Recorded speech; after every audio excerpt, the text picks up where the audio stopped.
21 август президенти ҷумҳурии Тоҷикистон, пешвои миллат муҳтарам Эмомалӣ Раҳмон ва раиси Маҷлиси Миллии Маҷлиси Олии Ҷумҳурии Тоҷикистон, раиси шаҳри Душанбе муҳтарам Рустами Эмомалӣ дар ноҳияи Фирдавсии пойтахт бинои нави беморхонаи клиникии шаҳрии бемориҳои заҳролудшавӣ ва осебҳои сӯхтаро мавриди истифода қарор доданд.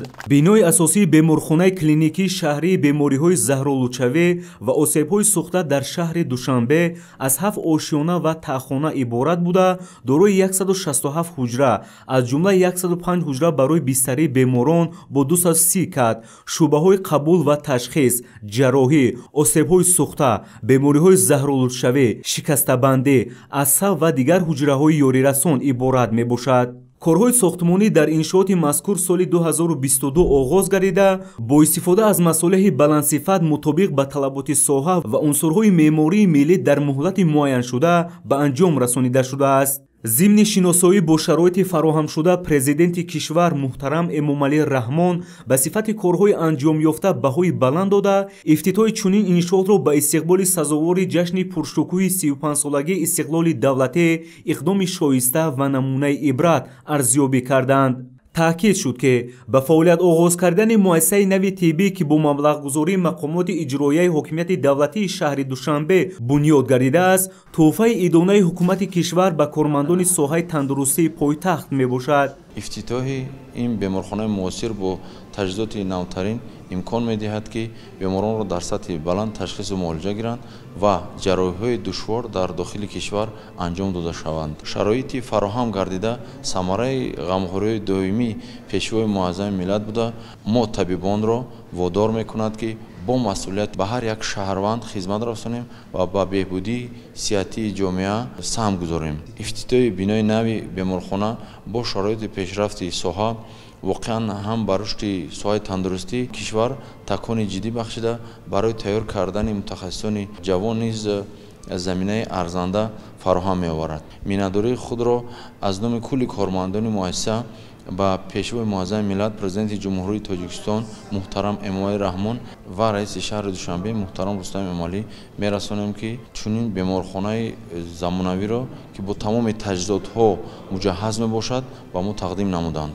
дар ин муассисаи тандурустӣ 107 номгӯи дастгоҳу таҷҳизоти муосир, аз ҷумла катҳои махсус барои бемориҳои сӯхта, дастгоҳи сайёр барои шустушӯи беморон, баркамераи саёд, дастгоҳи лазерии табобати оқибатҳои сӯхта, дастгоҳи лазерии лифтинги табобатию косметологӣ, дастгоҳи ултрасадои табобатию барқарорсозии бемориҳои сӯхта, таҷҳизоти даруннигарии видеоӣ барои рӯдаву меъда, видеоэндоскопӣ ва видеобронхоскопи сайёр аз навгониҳои иншоот аст ки таҷҳизоти насли нав буда бори аввал ба Тоҷикистон ворид карда шудааст.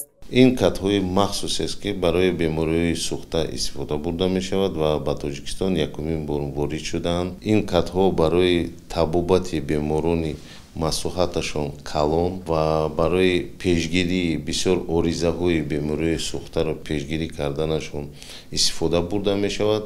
дар Тоҷикистон якум бор ворид шудаанд.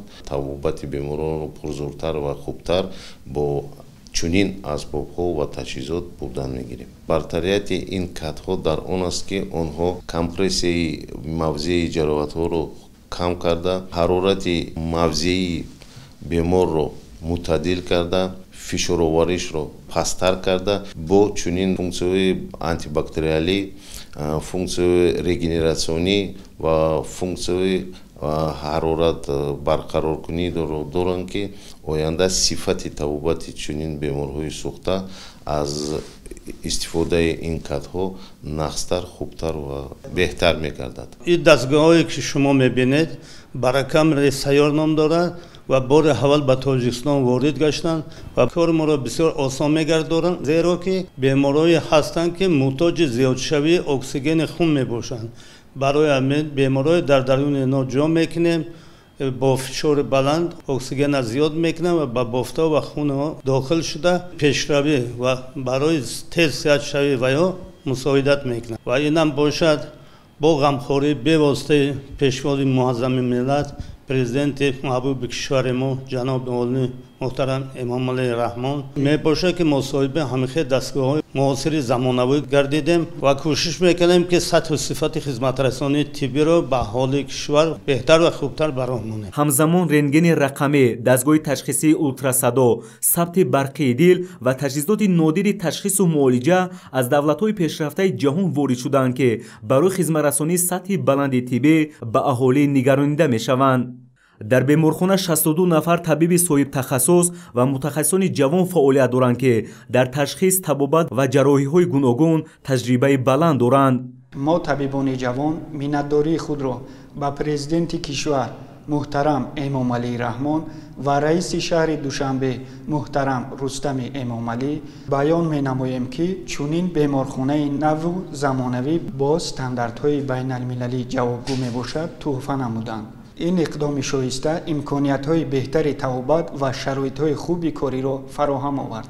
ما جوانان زاده دوران استقلالیت با شکرگزاری از رشد ساحه تندرستی با تشبثکاری اساسگزار صلح و وحدت ملی پیشوای ملت پرزیدنت جمهوری تاجیکستان محترم امام علی رحمان و رئیس مجلس ملی مجلس عالی جمهوری تاجیکستان رئیس شهر دوشنبه محترم رستم امام علی امروز ساحه تندرستی رشد دارد. این بیمارخانه نوزمانوی که امروز با اشتراک پیشوای محبوب ملت افتتاح گردید برای ما کارمندان ساحه طب همچون تحفه ارزنده به استقبال 34مین سالگرد استقلالیت دولتی جمهوری تاجیکستان می باشد. در دیگر آشیانه‌های بیمارخانه شعبه‌ها با کادهای معالجوی و دیگر خدمت‌رسانی‌های ضروری برای فعالیت ثمره‌بخش طبیبان و استفاده بیماران مهیا کرده شدند. با فراخ گردیدن امکانیت‌ها در بینای نوی بیمارخانه کلینیکی شهری بیماری‌های زهرآلودشوی و آسیب‌های سوخته در شهر دوشنبه کافدرای جراحی عمومی رقم 2 دانشگاه دولتی طبی تاجیکستان به نام ابوعلی ابن سینا و کافدرای بیماری‌های عصب، آسیب‌شناسی و ارتوپدی دانشکده تحصیلات بعد دیپلمی کارمندان ساحه تندرستی جمهوری تاجیکستان در همین جا جایگیر شدند. در بیمارخانه گوشه گیاهای شفابخش نیز تشکیل کرده شده است که در آن با استفاده از این نعمت‌های طبیعت تاجیکستان نوشابه‌ها آماده کرده می‌شوند. بیمارخانه همچنین دارای مجلسگاه با 60 کرسی و آشخانه با 108 جای نشست میباشد. همچنین در حدود بیمارخانه توقفگاه نیز ساخته شده است. بنا با طرح زیبای معماری بنیاد گشته، صحن و اطراف آن آباد و سبزکاری و با نصب چراغک‌های آرایشی به سیمای شهر دلارای دوشنبه زیبایی تازه ضم نموده است. طبیبان به راهبر دولت محترم امام علی رحمان برای غمخوری‌های دائمی نسبت به کارمندان ساحه تندرستی اظهار سپاس نمودند. با مهیا گردیدن چنین شرایط معاصر و سطح بلند خدمت‌رسانی طبی منبعد شهروندان می‌توانند تمام نموهای تشخیص و طبابت بیماری‌ها را در داخل کشور انجام دهند که برای حفظ صحتی اهالی زمینه با اعتماد فراهم می‌آورد. پیشوای ملت محترم امام علی رحمان اثنای صحبت صمیمی با طبیبان و کارمندان بیمارخانه به آنها برای در سطح بلند برآمدن خدمت‌رسانی‌های طبی به ساکنان و معامله خوب با بیماران دستور و توصیه‌ها دادند.